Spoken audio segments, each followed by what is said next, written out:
Ini ada dua ya, saya deskripsinya gini.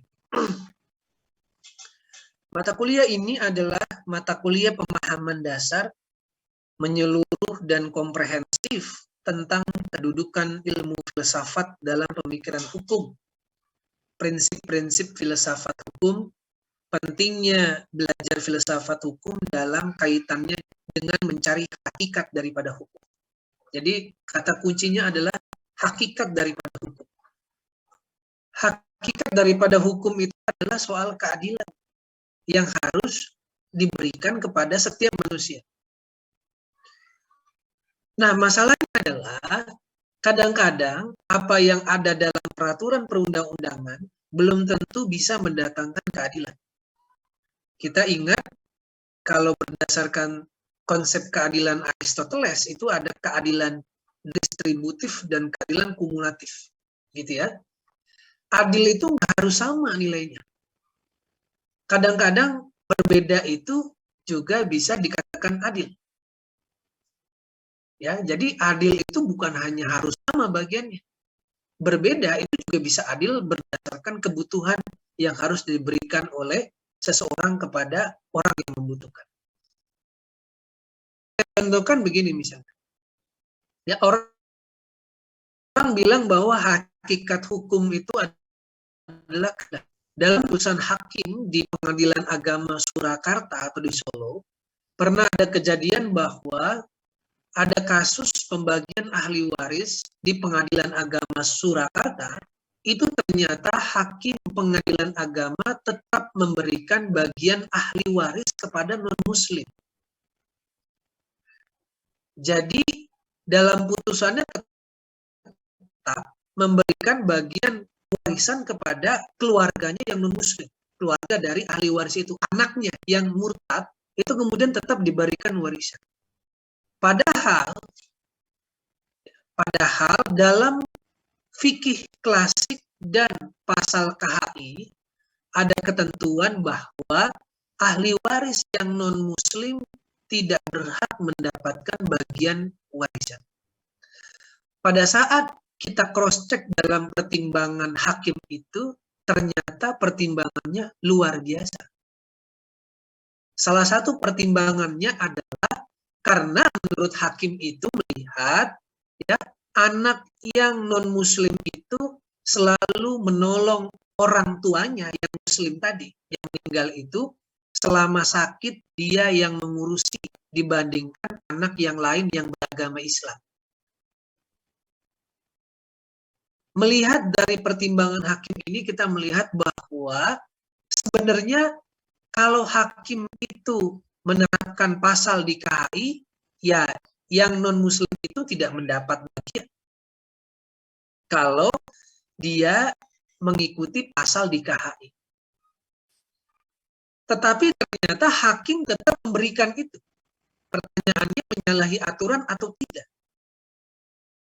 Ada orang, Pak, itu kan menyalahi aturan, tidak sesuai dengan undang-undang. Ya, betul. Tetapi pemikiran seperti itu pantasnya baru Anda dapatkan di semester 1, semester 2. Kalau Anda sudah masuk mata kuliah filsafat,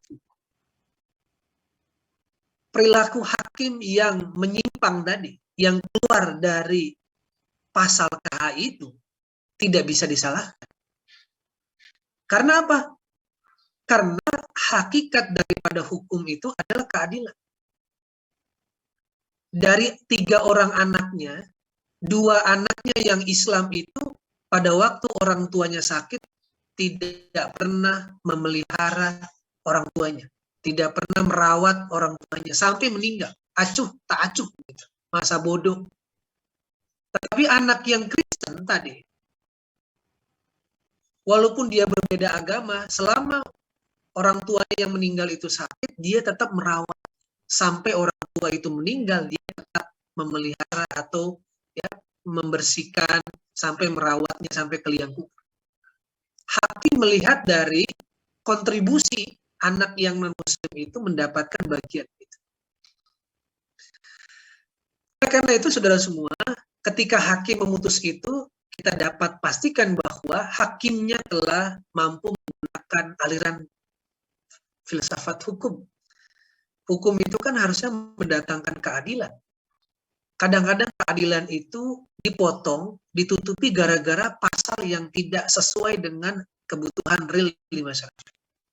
Nah, itulah yang saya katakan bahwa pentingnya Anda belajar filsafat hukum dalam kaitannya mencari hakikat daripada hukum.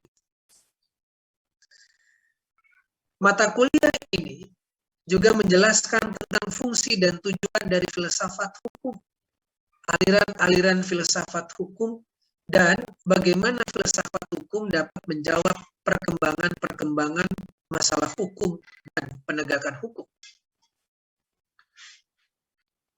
Tadi di awal saya sudah sampaikan bahwa ketika Anda belajar filsafat hukum, Anda bukan lagi belajar soal pasal,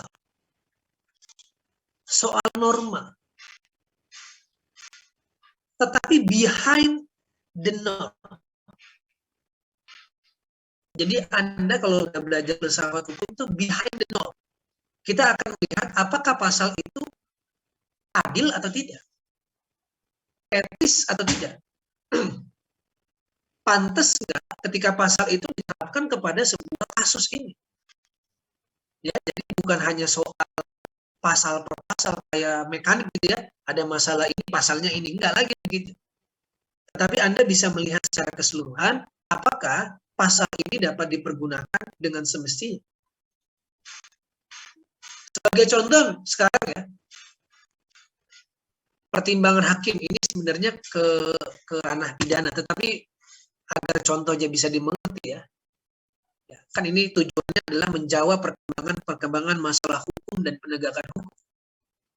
Filsafat hukum selain belajar soal hakikat hukum, ada yang bilang hakikat hukum itu keadilan, kejujuran, etika, kepantasan ya, dan lain sebagainya. Ada juga yang bilang bahwa belajar filsafat hukum itu kita belajar soal moralitas dan etika. Sebagai contoh ya, dalam pertimbangan hakim di pengadilan tindak pidana korupsi terkait dengan vonis hakim Menteri Sosial ya, yang ini kemudian menjadi viral di masyarakat. Dalam pertimbangan hakim yang meringankan kepada terdakwa Menteri Sosial yang korupsi bansos itu mengatakan bahwa ada salah satu hakim yang mengatakan bahwa alasan meringankan tuntutan adalah karena terdakwa sudah menjadi bahan bulian, sudah menjadi bahan ejekan seluruh warga negara Indonesia, sehingga dikurangi masa hukumnya menjadi 4 tahun. Kemudian diketok sama hakimnya 4 tahun. Bagi Anda yang belajar filsafat hukum, kira-kira ya, apakah etis atau pantas nggak seorang menteri sosial yang menangani masalah sosial, yang menangani masalah bansos, kemudian kemudian korupsi dana bansos itu, kemudian hanya dihukum 4 tahun dan pertimbangannya nggak masuk akal, hanya gara-gara dibully oleh seluruh warga negara Indonesia. Kalau Anda belajar filsafat hukum, kayaknya kurang pantas itu. Apa nggak ada alasan pertimbangan yang lain? Kan udah biasa.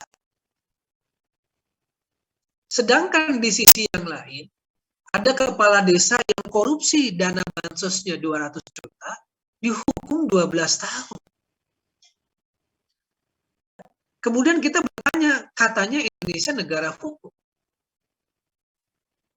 Ada yang disebut equality before the law, apa ya persamaan di depan hukum, tapi nyatanya juga enggak. Nah, kalau belajar filsafat hukum, nalar kritis sampai itu. Ada juga sekarang misalnya lagi marak di media sosial, di lambe turah, di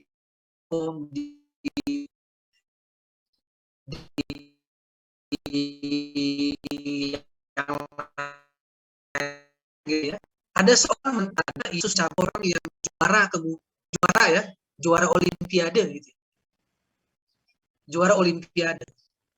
kemudian pada waktu dia keluar dari penjara, dia naik mobil, dikalungi bunga, kemudian disambut orang.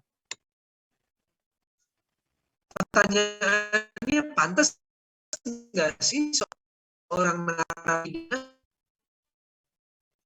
kasus pencabulan di bawah kemudian di seperti lembaga pemasyarakatan itu memberi secara filosofis kenapa namanya bukan penjara di negara kita. Penjara iya kata orang, tetapi menurut undang-undang kita menyebutnya lembaga pemasyarakatan. Orang yang masuk ke lembaga LP itu filosofinya adalah ketika dia masuk, maka dia keluar akan menjadi lebih baik lagi. Nah, ini apakah itu etis? Seseorang yang harusnya menjadi lebih baik, ya, taubat, gitu ya, kemudian keluar, bab diperlakukan sebagai orang yang juara. Apa kata dunia dan apa perasaan dari korbannya itu? Kemudian tampil di TV nasional lagi. Ya, saya nggak sebut namanya, mungkin Anda sudah pada tahu. Apakah etis? Apakah hukum itu juga mengurusi hal-hal demikian? Nah, filsafat hukum akan membawa Anda ke situ semua. Jadi etis atau tidak, moralitas atau tidak, gitu ya, dan lain sebagainya, dan lain sebagainya. Mengapa seorang koruptor itu harus dimiskinkan? Kenapa Pak? Dia nggak dipenjara aja. Nah, itu ada filosofinya. Atau mengapa perkawinan sesama jenis tidak diperbolehkan di Indonesia? Kan filosofis banget itu kalau katanya mengapa. Kalau apa, tinggal lihat pasalnya, sudah selesai. Dan lain sebagainya, dan lain sebagainya. Itulah yang saya maksud, dari filsafat hukum ini mencari daripada hakikat daripada hukum. Kadang-kadang pengadilan juga nggak memberikan keadilan. Banyak kritik bahwa pengadilan harusnya memberikan keadilan, tapi nggak juga memberikan keadilan. Itu kritik terhadap pengadilan. Adapun capaian pembelajarannya adalah terbagi menjadi 3, yaitu aspek nilai, aspek pengetahuan, aspek keterampilan. Kalau aspek nilai, Anda memahami nilai filosofi dan hakikat hukum berdasarkan nilai Pancasila. Kalau aspek pengetahuan, ketika Anda harus memiliki pengetahuan dan wawasan filsafat hukum, dan aspek keterampilan, harus Anda menganalisis, mengkritisi, mendiskusikan, dan memecahkan kasus-kasus penegakan hukum, etika, profesi hukum, dan putusan hakim dalam menggunakan paradigma dan sudut pandang aliran dalam filsafat hukum. Ini yang penting di sini. Anda mampu menganalisis semua persoalan hukum, khususnya persoalan hukum keluarga. Saya seringkali menguji di Semprop, ya, Semprop Prodi HK. Seringkali saya menemui ada mahasiswa yang mengkritisi terhadap putusan hakim. Kemudian saya tanya, apa dasar Anda mengkritisi putusan hakim? Ya, begini Pak. Apa filsafat hukum yang dipakai hakim? Tadi yang saya sebutkan ya, soal pembagian waris kepada ahli waris muslim itu adalah contoh salah satu mahasiswa HK yang menganalisis putusan waris di Pengadilan Agama Surakarta. Ini menarik ini. Karena hakimnya melakukan terobosan hukum di luar undang-undang. Salah nggak hakimnya? Kalau hakimnya nggak mau pakai undang-undang. Salah nggak hakimnya kalau nggak mau pakai KHI? Nah, nanti akan kita bahas di mata kuliah filsafat hukum agar Anda tertarik gitu ya. Adapun kalau Anda mau lulus di mata kuliah ini, tagihan dan penilaiannya ada 3 jenis. Pertama adalah formatif 40% jumlahnya, yang terdiri atas kehadiran mahasiswa. Kehadiran mahasiswa itu batas toleransinya 75%, artinya adalah dari 14 kali ya, dari 14 kali dipotong UTS dan UAS. Ketika Anda saya panggil absen tidak jawab dan mematikan kamera ya selama mata kuliah saya berlangsung, maka saya anggap tidak hadir. Ya. Batas maksimal Anda tidak hadir sekitar 3 sampai 4 pertemuan, baik itu selang-seling maupun berturut-turut. Kalau 4 kali atau 3 kali Anda tidak masuk, maka nama Anda saya coret dari mata kuliah ini dan Anda tidak berhak untuk terus masuk ke dalam kuliah saya. Yang buat ini bukan Pak Indra dan Prof. Aga. Aga itu Abdul Ghani Abdullah ya. Tapi ini yang buat pedoman akademik UIN, bukan saya. Saya hanya mengikuti aturan dari UIN. Ya, jadi kalau 3-4 kali nggak ada kabar saya coret. Silakan ngulang di semester depan. Yang kedua, tugas-tugas terstruktur dan mandiri. Ini silakan dicatat. Anda nanti akan dibuat kelompok berdasarkan kelompok materi. Ya, silakan dicatat. Buatlah tugas makalah dengan ketentuan sebagai berikut.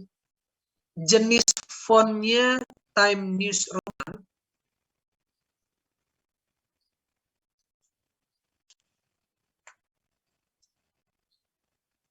Size-nya 12. Catat ya, jadi nggak ada nanya-nanya lagi. Ntar nanya-nanya di grup, nanya-nanya lagi, padahal udah disampaikan. Jenis fontnya Time News Roman, size-nya 12, spasinya 1,5.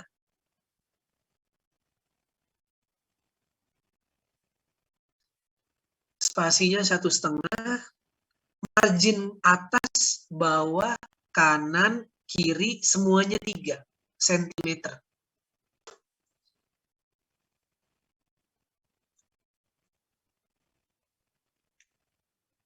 Semuanya 3 cm. Dan minimal referensi menggunakan footnote. Referensi menggunakan footnote. Minimal daftar pustaka yang dijadikan referensi minimal 3 buku atau 3 jurnal. Minimal 3, lebih banyak lebih bagus. Dan tidak diperkenankan mengambil dari link berita-berita yang tidak ofisial seperti blogspot.com ya, wordpress.com itu nggak diterima oleh saya. Yang saya terima hanya jurnal dan buku. Jurnal dan buku itu banyak banget di internet. Anda misalnya ngutip ya, mencari di Google itu aliran filsafat positivisme hukum, spasi jurnal, spasi PDF, itu seabrek-abrek jurnal keluar semua. Masa nggak bisa kebangetan, udah semester 7. Nggak ada lagi kata-kata, nggak bisa Pak saya, nggak ada. Ini udah harus belajar, karena Anda nanti sebentar lagi sudah sempro. Ya, Pak, kalau saya pakai Mendeley atau pakai aplikasi footnote yang otomatis boleh nggak? Boleh, silakan. Malah lebih bagus. Jadi langsung pakai aplikasi Mendeley atau Zotero ya, itu silakan. Kemudian semua makalah dikirim melalui email Velia. Ya, makalahnya dikirim melalui email ketua kelas, saya sudah tunjuk tadi Velia, dalam bentuk PDF. Dalam bentuk PDF. Saya tidak menerima Word karena nanti bisa berantakan. Dalam bentuk PDF dan maksimal dikirim melalui grup kita atau melalui email ketua kelas itu malam Kamis. Jadi hari Kamis sudah ready yang presentasi. Malamnya sudah Anda kirim. Malam Kamis jam berapa aja terserah. Yang penting malam Kamis sudah ada. Kalau email pagi hari, ya saya harus pertimbangkan ini. Ini jangan-jangan nggak serius ngerjain tugas. Ya, emailnya malam hari dikirimnya. Ya, di grup dikirim, di emailnya ketua kelas dikirim. Nanti ketua kelas secara kolektif kirimnya ke saya kalau sudah kumpul semua. Ya, itu. Dan jangan lupa menyertakan di covernya itu nama dan NIM. Nama dan NIM jangan lupa. Ya, nama dan NIM jangan lupa. Karena setiap yang presentasi langsung terdapat nilai. Nilainya bisa A+, atau B, atau C. Ya, jadi harap ada dicantumkan NIM-nya untuk mempermudahkan dosen dalam memberikan nilai formatif. Ya, begitu Anda presentasi dan diskusi langsung keluar nilai. Itu teknis makalah. Sekarang saya mengatakan teknisnya presentasi. Ya, presentasi dimulai dari kelompok 1 dan yang berhak melakukan pertanyaan wajib, penyanggah wajib itu kelompok selanjutnya, yaitu kelompok 2. Kelompok 2 harus bertanya wajib, semuanya nggak ada yang diam. Kan sudah dikirim ke grup malam-malam, bisa merancang pertanyaannya. Begitu kelompok 2 yang maju, yang bertanya wajib, kelompok 3. Kelompok 3 maju, yang bertanya wajib, kelompok wajib yang penanya wajib itu, kelompok 4, dan seterusnya. Pak, boleh nggak di luar kelompok bertanya? Boleh, asalkan kelompok penanya wajib sudah selesai bertanya semua. Boleh, berarti sunnah. Ya, yang di luar kelompok itu sunnah. Boleh bertanya kalau kelompok wajibnya sudah bertanya semua. Oke? Dan yang bertanya juga langsung mendapatkan nilai formatif. Karena bebannya gede ini, 40%. Ya, kehadirannya ada, tugas-tugasnya ada. Jadi nilainya dibagi 3. Yang ketiga, formatif itu adalah moralitas dan ketaatan terhadap kode etik mahasiswa. Sekarang saya cek dulu nih. Ada nggak yang pakai kaos? Yang kameranya off saya anggap nggak masuk loh ya. Karena saya nggak bisa melihat Anda masuk atau tidak. Oh ya, selama saya dan Prof mengajar yang tidak menyalakan kamera, saya anggap tidak masuk. Kecuali ada masalah dalam sinyal ya. Aku dosen lain boleh kameranya dimatikan, itu dosen lain. Kalau saya nggak mau, saya dimatikan. Karena saya akan memantau Anda terus selama kuliah. Lagi kuliah saya juga nggak lama kan, sejaman lah. Gitu ya. Dan saya juga tidak menuntut Anda harus mandi. Ada juga kali yang belum mandi gitu kan. Kan nggak apa-apa, yang penting pakai baju kaos. Oh ya, yang laki-laki harus pakai kaos yang ada kerahnya, ada nggak nih? Ya, yang masih pakai kaos silakan ganti, saya kasih waktu 5 menit. Tapi waktu ganti kameranya di off-in ya, jangan kameranya di on-in. Ada nggak nih ya? Kalau ada yang masih ada, saya suruh ganti nih.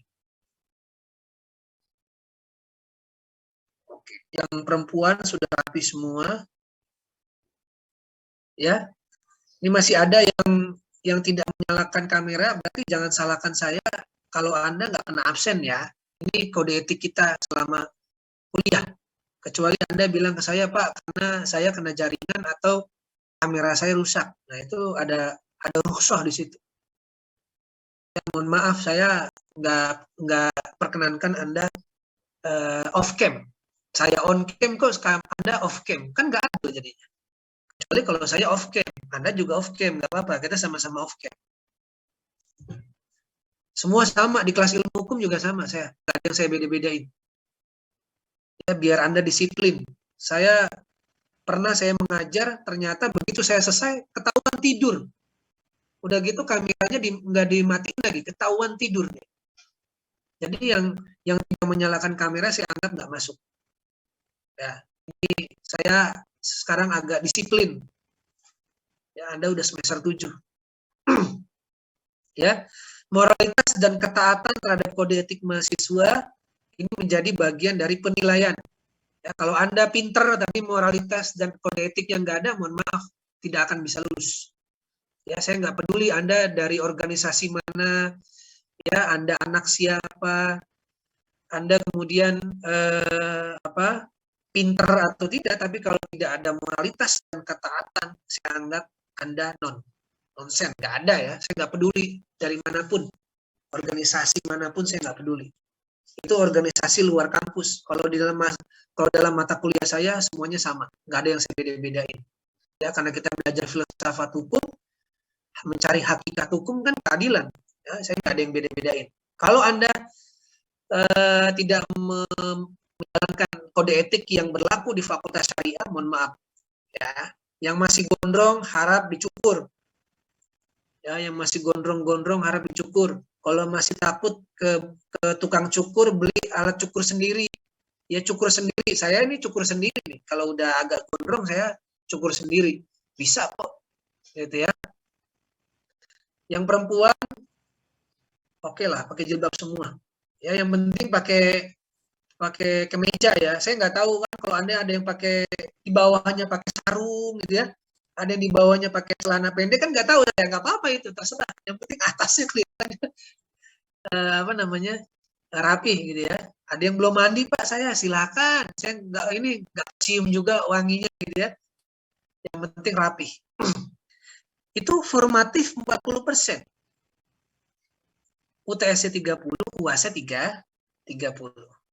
Ya. Ada yang keberatan sampai sini? Dengan tata cara kita kuliah?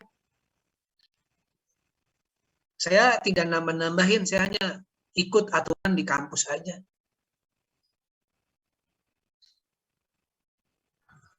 Bapak, maaf sebelumnya Feli ingin bertanya. Ya. Buat makalahnya itu dikumpulnya per kelompok yang akan presentasi atau semua materi kumpul di hari Kamis itu, Pak? Di per kelompok aja. Baik, Pak. Ya, nanti Feli langsung buat ya, minggu depan langsung ada ini ya.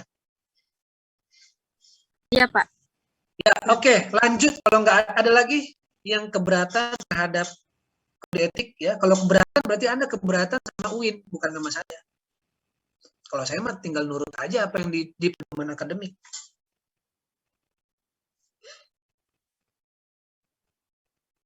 Oke ya, nggak ada ya. Kita, insya Allah kalau Anda semua disiplin ya, etikanya bagus, Anda juga pinter mengerjakan tugas-tugas, A itu sudah di tangan. Ya, saya nggak pernah pelit sama nilai. Ya, ketika Anda bagus, ya Anda presentasi bagus, hadir, rapi, gitu ya. Anda serius kan kelihatan dosen itu udah tahu nih. Nah, ini tenang aja, saya nggak segan-segan memberikan nilai 99 kalau Anda bagus. 95, 99 saya pernah kasih nilai. Ya. Tapi kalau Anda kuliahnya juga malas-malesan, nggak jelas ya, males, kan kelihatan tuh. Ya udah, bisa jadi B jadinya. Ya, atau bisa jadi nggak lulus, kan malu juga. Masa filsafat hukum nggak lulus kan? Jadi malu jadi. Minimal B lah Anda. Ya, kalau bisa A plus gitu ya. Ini adalah materi kita selama kuliah. Ya. Pertemuan pertama dan kedua insya Allah nanti rangkum saja ya, karena ini gampang. Nah, Feli ya, makalah kelompok 1 dimulai dari kelompok 3, nomor 3 ini. Ini yang ini adalah kelompok 1 nih. Sejarah dan perkembangan filsafat hukum Yunani dan Romawi. Ya. Sejarah dan perkembangan filsafat hukum Yunani dan Romawi. Ini dari kelompok 1. Seterusnya berarti kelompok 2 nomor 4. Gitu ya, Felia ya? Iya, Bapak. Nah, sejarah aliran hukum alam. Nah, teman-teman semua, ini saya bagi-bagi begini agar Anda memudahkan Anda untuk membuat makalah. Ya. Memudahkan Anda untuk membuat makalah. Belajar filsafat hukum itu gampang banget. Pertama di sini alirannya apa, kemudian tokohnya siapa. Nah, dalam makalah itu harus ada aktualisasi atau contohnya. Contoh daripada aliran hukum ini. Ya. Maka ini saya masukkan aktualisasi. Contohnya saya kasih di sini. Boleh Anda mengikuti contoh yang sudah saya sampaikan di sini. Boleh juga Anda nggak ikuti juga nggak apa-apa. Prof. Abdul Ghani sudah masuk belum? Nanti kalau ada Prof. Abdul Ghani, kabari ya. Takutnya beliau sudah masuk Zoom, saya nggak tahu. Ya, jadi gampang. Oh, Pak Indra kok beda ya? Harus ada contohnya. Iya, biar tidak ada, biar Anda itu belajar filsafat hukum tuh nggak ngawang-ngawang, abstrak gitu. Ini gimana sih maksudnya? Contohnya ini, contoh aliran hukum alam ini gimana? Nah, maka dalam makalah Anda harus ada contohnya, aktualisasi. Nanti saya sampaikan format pembuatan makalahnya seperti apa nanti di akhir. Ya, biar Anda nggak bingung formatnya seperti apa. Pertemuan 5, aliran positivisme hukum. 6, aliran sejarah hukum. 7, aliran utilitarianisme. Ini semua adalah tokoh-tokohnya yang Anda harus Anda ketik ya, Anda sampaikan pada waktu diskusi. Dan kalau ada tokohnya, inti dari pemikirannya apa? Nah, begitu. Ya, contoh inti dari pemikirannya apa? Ke-8 kita UTS, 9 kita aliran hukum sosiologis, 10 aliran realisme hukum, 11 aliran studi hukum kritis atau critical legal studies, 12 aliran feminis legal theory, 13 aliran filsafat Pancasila, 14 pembaharuan hukum keluarga dan Indonesia. Jadi Velia, makalahnya dimulai dari nomor 3 sampai dengan nomor 14. Jadi ada berapa? 1, 2, 3, 4, 5, 6, 7, 8, 9, 10, 11, 11 contoh Velia. Ya, nanti kedua kelompoknya berarti minggu depan yang maju langsung kelompok 3. Kelompok pertama yang ini. Sejarah dan perkembangan. Ada 40, masih semuanya. Ada 45, silakan dibagi 45-nya menjadi 11 kelompok. Terserah ya. Mau pilih siapa terserah, yang penting nanti Velia ya secara rapi, kemudian share di grup nama-nama kelompoknya. Kalau langsung dibagikan nama kelompok ini ya. Apa judul makalahnya ini? Ya, yang ini ya, judul makalah yang lain ya. Nah, ini ya. Langsung diketik rapi ya, jangan ditulis tangan. Ya.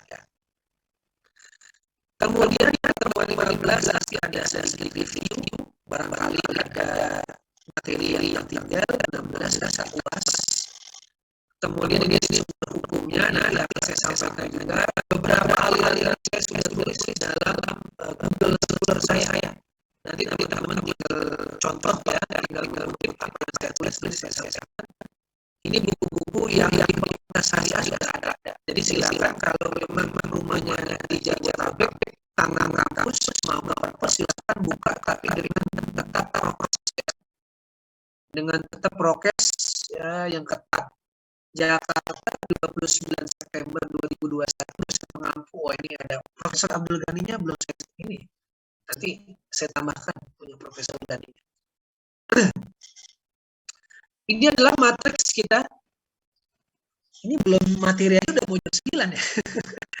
Kalau di kelas lain 3 SKS soalnya. Kalau di HK 2 SKS. Saya lupa.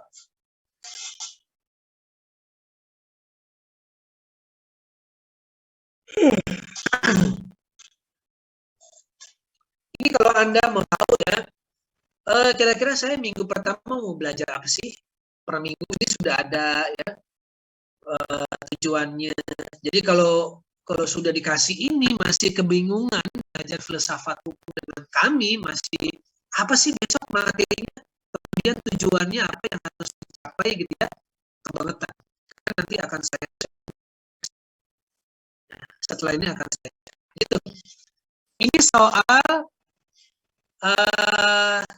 RPS ya, jadi Anda tahu, oh ini filsafat hukum seperti ini. Materi 1 sudah ya, perkenalan sudah, RPS sudah, sekarang saya mau sampaikan ke Anda cara format membuat makalah untuk mata kuliah saya. biar seragam, nggak beda-beda. Ya. Jadi kita sistematis belajarnya. Kalau nggak cukup, nanti berarti minggu depan.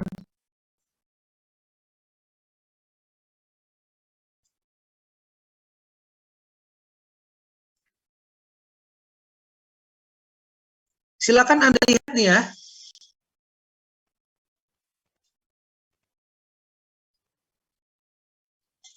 Nanti yang sudah kelihatan Google-nya ya. Sudah kelihatan belum? Sudah. Ya, saya sudah menulis beberapa aliran hukum dalam Google saya. Caranya Anda tinggal cari nama saya Indra Rahmatullah Google Scholar ya. Klik di sini sudah kelihatan ya, Indra Rahmatullah Google Scholar, enter. Ketika Anda nama saya kan ada tuh Indra Rahmatullah Google Scholar ya. Klik. Nah, ini adalah tulisan-tulisan saya yang sudah publish di jurnal maupun bulletin. Filsafat hukum yang mana Pak Indra? Filsafat hukum ini banyak nih, saya sudah nulis nih. 2021 saya sudah nulis filsafat hukum sejarah, filsafat hukum utilitarianisme, filsafat hukum aliran studi hukum kritis, realisme sosiologis. Ada beberapa yang memang yang belum sempat saya tulis. Ya, misalnya Anda terjadwal besok bisa Anda dapat kelompok sejarah, ya, mazhab hukum sejarah. Anda tinggal klik.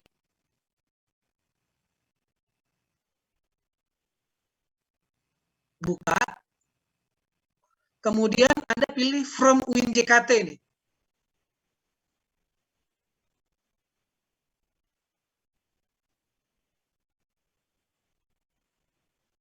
Atau yang ininya. Oh, ini kayaknya baru sini dia. Ya, namanya ya. Kelihatan ya, ini filsafat hukum sejarah ya. Kemudian Anda pilih di bawah full text PDF. Download.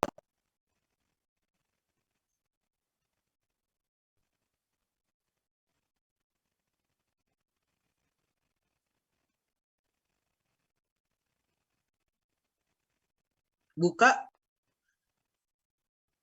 apa namanya downloadannya di folder ya. Kalau saya biasanya di folder download. Buka.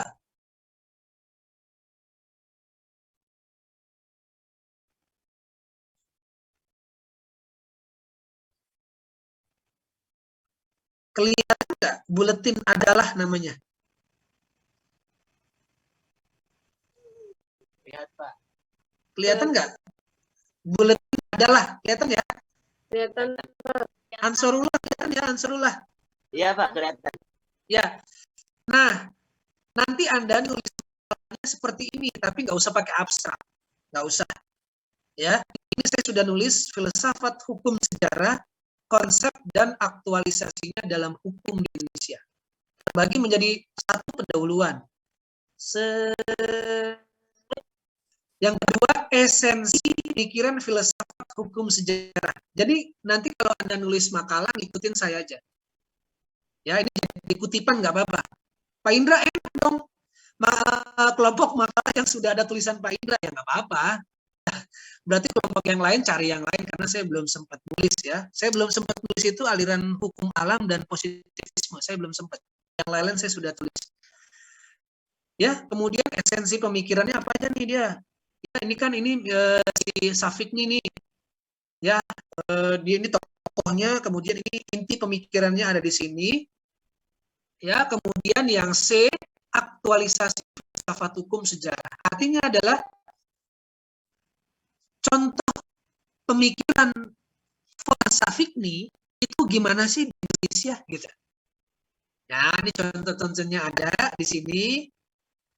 Ya, ini saya sebutkan di sini ya banyak. Nanti tinggal Anda buka-buka saja di Google Scholar saya. Ada kesimpulan. Ya, kesimpulan dan referensi. Dah. Tapi ini jangan diikutin karena jangan diikutin cara mengutipnya karena saya mengikutinya pakai body note. Ya, karena mengikuti ketentuan dari adalah buletin adalah. Karena di Fakultas Syariahnya masih footnote ya Anda pakai footnote aja. Gitu ya. Jadi silakan Anda balik nanti di Google Scholar saya yang ini Anda tinggal pilih-pilih yang sudah saya tulis sama semuanya, dan jangan lupa ketika Anda mengutip harus disertakan nama ya, dari mana Anda mengambil. Boleh nggak Pak saya ngambil selain punya Pak Indra yang lain? Ya bagus banget kalau Anda bisa ngambil jurnal-jurnal yang lain. Tadi saya sampaikan bahwa jurnal itu udah banyak banget. Ya jadi selama 2 bulan kemarin itu saya menulis itu ada baru saya dapat 5 aliran filsafat hukum, berarti masih ada 3 lagi. 3 lagi saya tulis. Ya saya belum tulis karena nggak ada waktu karena dibarengi dengan lagi buat sedang lagi buat ini disertasi, proposal disertasi dan penelitian, jadi saya belum ada waktu. Ya, jadi yang dapat pokok yang sudah saya tulis itu ya itu berarti ya, dari mana ya. Saya cari banyak banget di internet ya. Jadi caranya begini, aliran filsafat hukum positivisme ya, spasi jurnal PDF itu sabrek-abrek jurnal keluar semua. Tinggal diklik aja, download, udah deh buka deh. Ya, saya pikir sekarang udah Pak, kalau saya nggak kalau saya nggak ada buku jurnal semua boleh nggak Pak? Boleh aja, bagus lah. Jurnal 5 atau 10 gitu ya, jurnal semua nggak apa-apa. Saya malas Pak, atau saya jauh rumahnya ke perpustakaan fakultas, saya jurnal aja deh. Ya, silakan aja nggak apa-apa. Jurnal semua juga nggak apa-apa. Itu lebih bagus. Tapi saya izinkan Anda, misalnya Anda begini, filsafat hukum, positivisme hukum dari blogspot.com atau dari wordpress.com atau dari word.com. Saya tidak terima ilmiah. Yang ilmiah itu ada jurnal, ada buletin ya, yang melalui pemikiran diedit lagi, itu namanya jurnal atau tulisan-tulisan ilmiah ya. Yang lain-lain silakan. Saya kira itu teknik menulis dalam makalah. Sampai di sini ada pertanyaan yang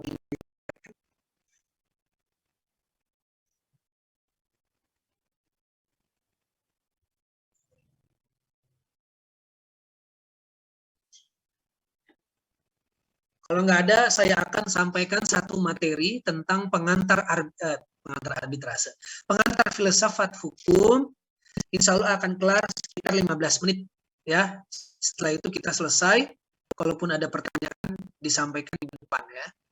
Karena ini saya mengejar, karena kemarin nggak masuk. Ya, saya nggak bisa mengisi. Jadi mau tidak mau harus.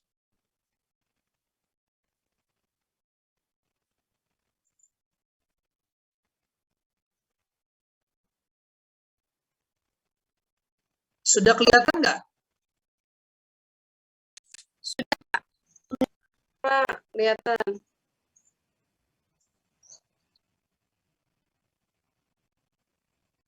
Pengertian filsafat menurut KBBI adalah pengetahuan dan penyelidikan dengan akal budi mengenai hati. Suaranya Terdengar. oke ya. Silakan.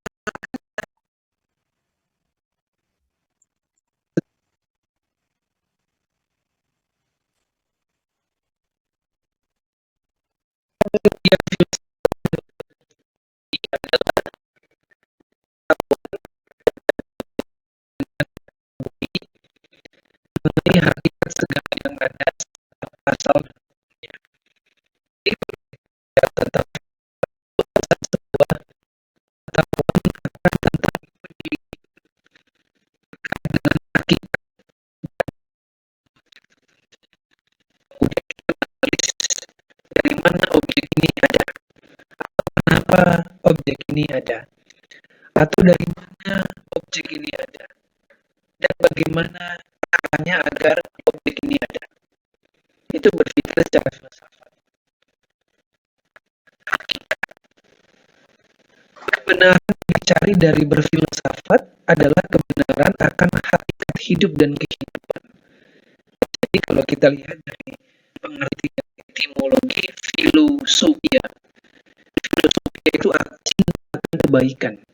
Jadi orang berpikir filsafat sebenarnya dia ingin mencari sebuah kebenaran akan hakikat hidup dan kehidupan. Apa sih hakikat hidup dan kehidupan? Dia ingin mencari sebuah kebenaran hakiki. Dia ingin juga mencari sebuah jawaban yang benar terkait dengan kehidupan ini. Itu berpikir secara filsafat menurut KBBI. Kemudian kalau tadi berpikirnya adalah bagaimana cara mengetahui hakikat kebenaran ya, atau mencari sesuatu segala yang ada alasan dan lain sebagainya. Selanjutnya adalah bagaimana sih cara atau karakter atau ciri khas daripada orang itu berpikir filsafat.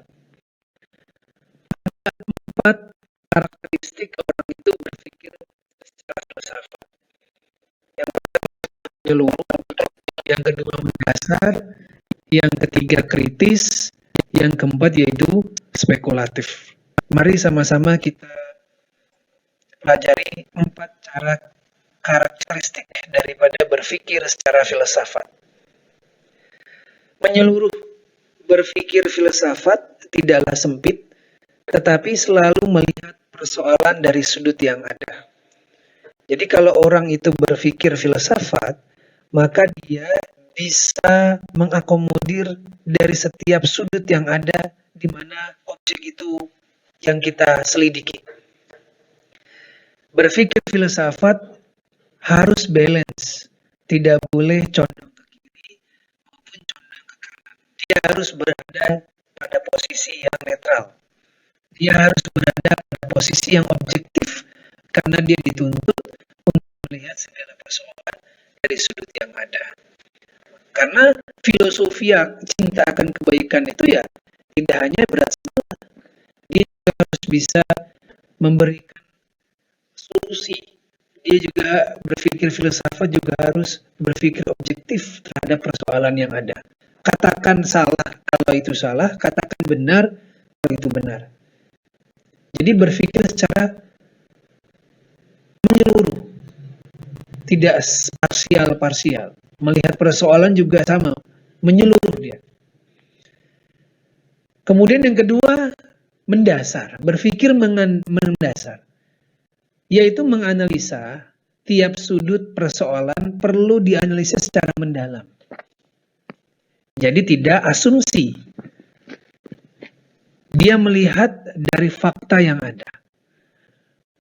Berpikir secara mendalam berarti dia mencoba untuk menyelidiki atau menginvestigasi lebih dalam.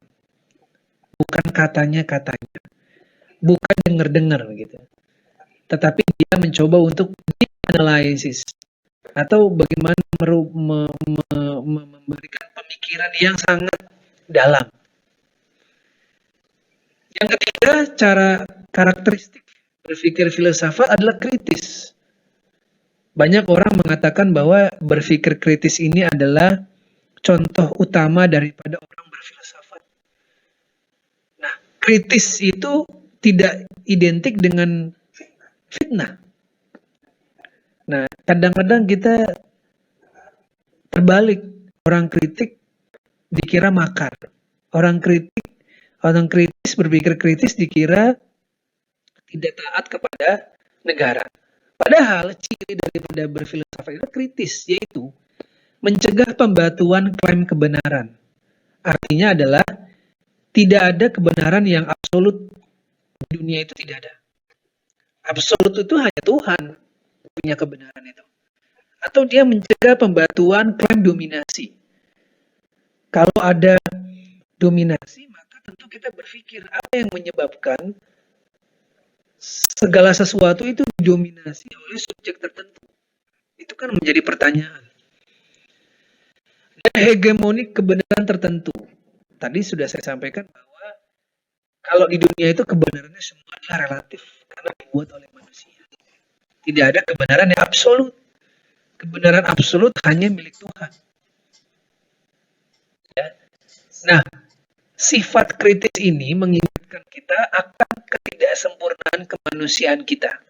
Jadi kalau kita agak kritis terhadap segala sesuatu, bukan kita ingin membantah, bukan kita ingin membangkang, tetapi sifat kritis ini mencoba apakah klaim kebenaran yang selama ini diagung-agungkan oleh masyarakat atau oleh negara itu memang kebenaran yang absolut. Jangan-jangan kebenaran juga tidak absolut, sehingga perlu dikritisi. Apalagi bicara terkait dengan hukum. Profesor Sudikno Mertokusumo mengatakan bahwa tidak ada hukum yang sempurna paling sempurna. Atau tidak ada hukum yang paling lengkap selengkap-lengkapnya. Artinya dari pernyataan Profesor Sudikno bahwa terhadap produk hukum kita harus kritis. Kalau kita belajar filsafat hukum. Nah, yang terakhir adalah spekulatif. Yaitu cara berpikir dengan menganalisa persoalan dengan untung-untungan. Jadi agak spekulatif gitu ya. Tetapi harus memiliki dasar-dasar yang dapat dipertanggungjawabkan secara ilmiah. Meskipun dia spekulatif, tetapi juga harus dibarengi dengan fakta-fakta yang ada di lapangan, fakta-fakta hukum, dasar-dasar hukum yang kita punyai. Itulah cara berpikir filsafat.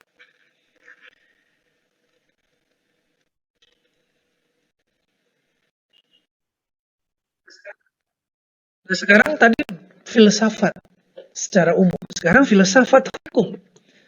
Filsafat hukum merupakan cabang filsafat, yakni filsafat tentang tingkah laku atau etika yang mempelajari hakikat hukum. Dengan kata lain bahwa filsafat hukum adalah ilmu yang mempelajari hukum secara filosofi, hakikat hukum, kebenaran, tentang keadilan, tentang naluri, moralitas, tentang keseimbangan, tentang kesetaraan, tentang keajekan dan lain sebagainya. Itulah hakikat hukum sebenarnya. Nah, objek daripada filsafat hukum adalah hukum itu sendiri yang dikaji secara mendalam sampai kepada inti atau dasarnya yang disebut dengan hakikat. Jadi objeknya adalah hukum itu sendiri.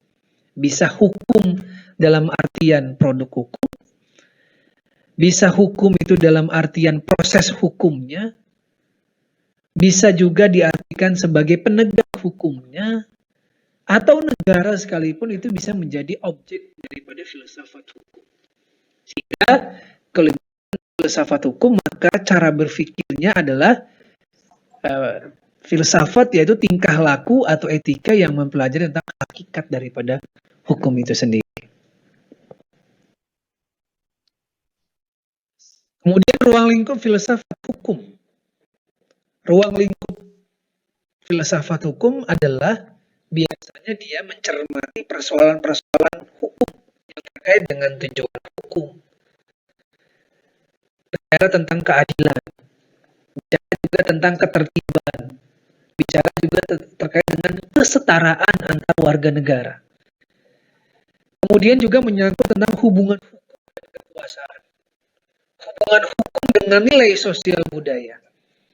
Atau pertanyaan-pertanyaan misalnya, mengapa negara berhak menghukum seseorang? Apa sebab orang menaati hukum? Kenapa orang takut kepada penegak hukum bukan takut kepada hukumnya? Atau mengapa negara kemudian harus mengurusi rakyatnya? Negara harus memperhatikan kondisi hukum negara kita. Mengapa negara juga harus mengintervensi kalau warga negaranya yang buta terhadap hukum harus dibantu oleh negara? Mengapa juga negara harus memberikan perhatian yang lebih terhadap orang miskin, orang yang tidak punya seluruhnya, apalagi orang miskin yang berhadapan dengan hukum.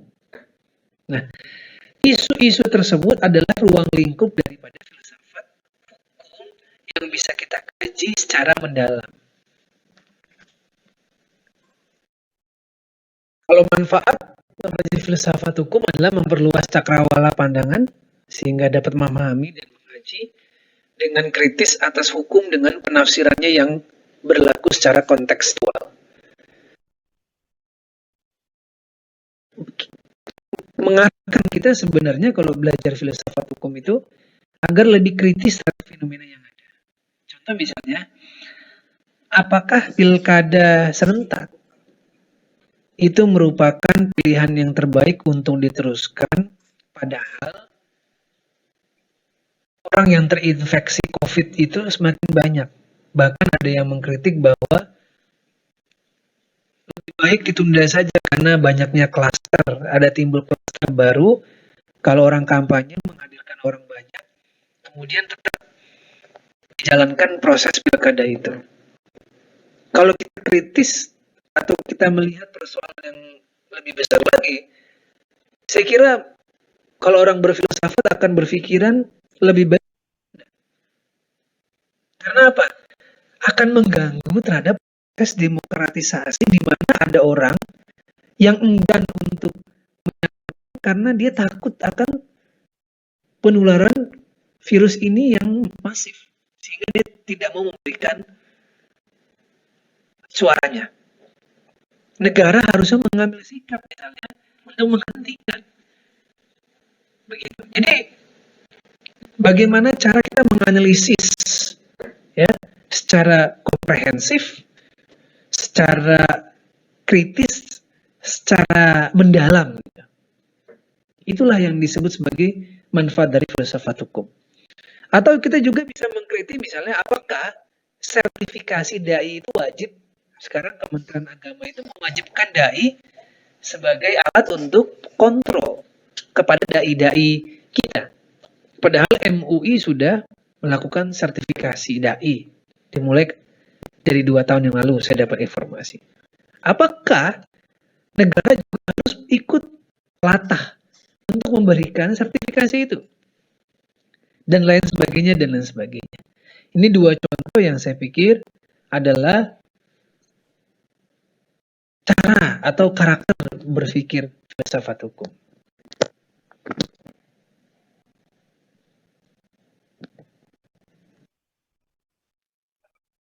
Kalau ini adalah pertanyaan-pertanyaan yang sering muncul ya dalam filsafat. Misalnya, kapan dan bagaimana hukum mendatangkan keadilan? Namanya pengadilan. Harusnya mendatangkan keadilan. Pertanyaannya adalah, apakah setiap orang yang datang ke pengadilan itu mendatangkan keadilan? Jangan-jangan enggak. Jangan-jangan keadilan itu ada di masyarakat. Jangan-jangan keadilan itu ada di lingkungan kita, bukan dibantu oleh negara. Kemudian kenapa hukum harus mengikat seseorang? Kenapa hukum adat itu lebih dihormati daripada hukum negara di wilayah-wilayah tertentu? Ada orang yang sangat takut dengan sanksi adat daripada sanksi negara. Ada juga pertanyaan kenapa orang harus taat dengan hukum? Dan yang melanggar ada sanksi. Apa benefit? Apa manfaat kalau saya taat terhadap hukum? Apa? Apa kompensasinya diberikan oleh negara? Nah, yang terakhir adalah hubungan hukum dengan moralitas. Maka dengan melanggar moral juga sama saja melanggar hukum. Atau sebaliknya, melanggar hukum itu otomatis juga melanggar moralitas yang ada. Nah, demikianlah pendahuluan terkait dengan pengertian karakteristik daripada filsafat hukum. Untuk lebih lanjut, kita bisa berdiskusi pada forum berikutnya. Terima kasih. Wassalamualaikum. Waalaikumsalam warahmatullahi wabarakatuh. Waalaikumsalam warahmatullahi wabarakatuh. Terima kasih Pak Indra.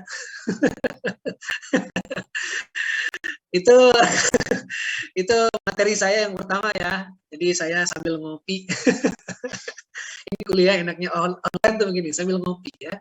sambil ngopi ya. Saya sudah punya rekaman gitu ya. Saya juga punya YouTube. Jadi kalau sekarang mau buka YouTube saya Indra Rahmatullah Inspirasi Hukum ya, di YouTube udah ada materi-materi saya kuliah. Kalau saya lagi masuk kebetulan materinya ada, ya udah puterin aja. Kan sama juga. Ya, saya kira itu pengantar ya. Saya kira itulah ciri-ciri cara berpikir berfilsafat.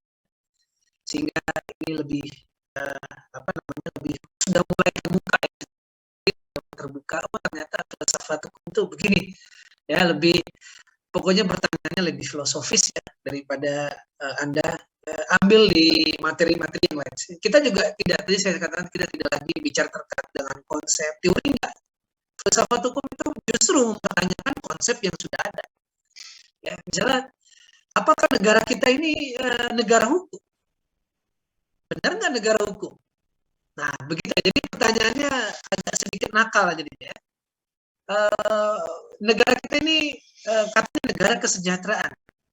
Apakah dengan pada kondisi pandemi saat ini kemudian negara memberikan kebijakan-kebijakan yang mensejahterakan rakyat? Gitu-gitu ya pokoknya pertanyaan-pertanyaan yang seperti itu. Dalam konteks hukum keluarga tadi ya sudah saya sampaikan, putusan-putusan hakim yang berani keluar dari fikih-fikih klasik. Putusan-putusan hakim yang berani keluar dari pasal-pasal yang sudah ada. Dia nggak pakai pasal itu. Dia pakai dengan pertimbangan dia sendiri. Boleh nggak dalam filsafat seperti itu? Hakim-hakim yang seperti itu, yang progresif, saya yakin dia telah lulus mata kuliah filsafat hukum. Karena bagi dia, hukum itu bukan yang tertulis. Tetapi hukum bentuknya banyak sekali. Nah, di mana itu belajarnya kita temukan di mata kuliah filsafat hukum yang kita ambil dari aliran-aliran filsafat. Saya kira itu untuk pengantar kuliah kita pada pertemuan hari ini ya. Saya kira masuk semua nih ya, nanti saya absen. Saya sudah screenshot soalnya. Saya sudah screenshot yang masuk hari ini. Anda masuk nanti jam berapa? Jam 2 ini ya? Sebentar deh, saya absen sebentar aja. Nama depannya aja biar cepat deh. Kalau ada pertanyaan simpan di depan, silakan ditanyakan. Nanti saya akan jawab minggu depan karena waktunya sangat sempit. Ini saya mau pakai untuk absensi dulu. Yang saya panggil harap cepat ya. Jadi kalau perlu mic-nya sudah dinyalakan sehingga saya tidak mengulang 2-3 kali. Ya.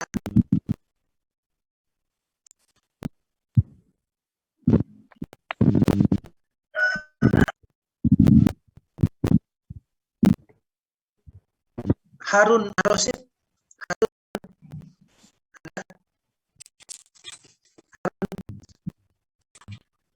nggak ada ya? Muhammad Rizki. Hadir, Pak.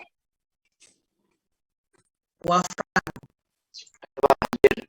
Nur Khalida. Halo, Pak. Ridwan. Hadir, Pak. Hadir. Raffi ya? Fansuri.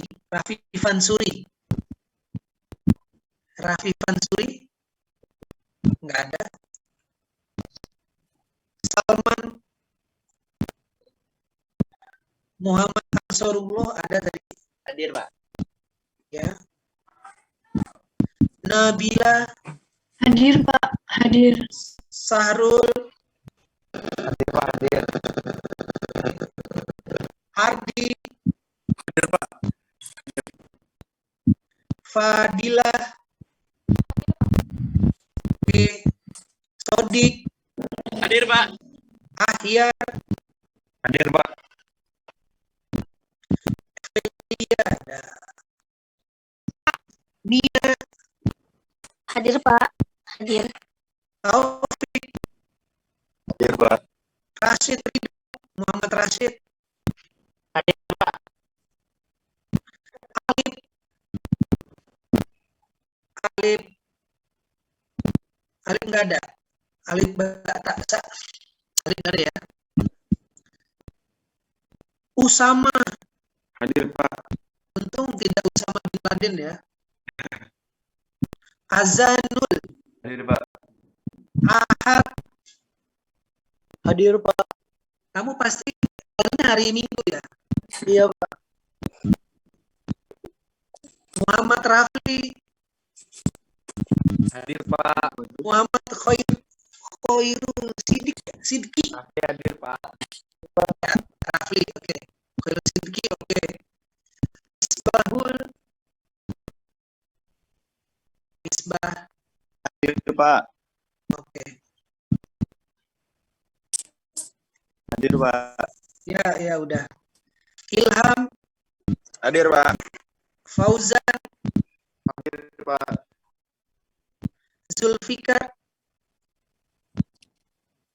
Zulfikar, nggak ada. Rizky, Hadir Pak. Siapa Pak? Rizky Setiawan. Ya, hadir Pak. Nadia Sitorus. Hadir Bapak.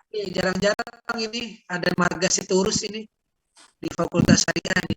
Jarang-jarang sekali nih. Kamu tinggal di mana? Masih di Medan? Iya, saya di Provinsi yang terjauh dari Medan. Oh ya. Oke. Jarang-jarang ada marga Sitorus di FSK. Rizky Fatah. Hadir Pak. Ade. Hadir Pak. Ade, ya oke. Nazar. Hadir Bapak. Torik. Hadir Pak. Nurdian. Muhammad Faskal. Hadir Pak. Keren banget nih namanya nih. Faskal Alvarez. Albu ya? Siapa? Ini nggak kelihatan ini nih. Salman. Ya, hadir. Ya, Albi ya. Nggak kelihatan soalnya ini agak ketutup. Fatih. Hadir Pak. Salma. Hadir Bapak. Jessica. Hadir Pak. Anissa. Hadir Pak. Nur Rashida. Hadir Bapak. Hadir. Destu. Desti Pak. Hadir. Desti. Nggak salah kelihatan ini ketutup. Hadir Pak. Muhammad Rizky. Hadir Pak. Amelia. Hadir Pak. Nabila. Hadir Pak. Ahmad Zaki. Nggak ada.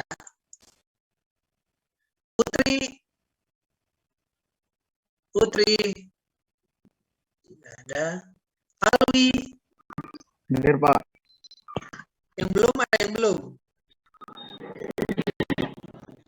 Sudah semua ya? Ya, sudah semua. Baik, kalau gitu kita tutup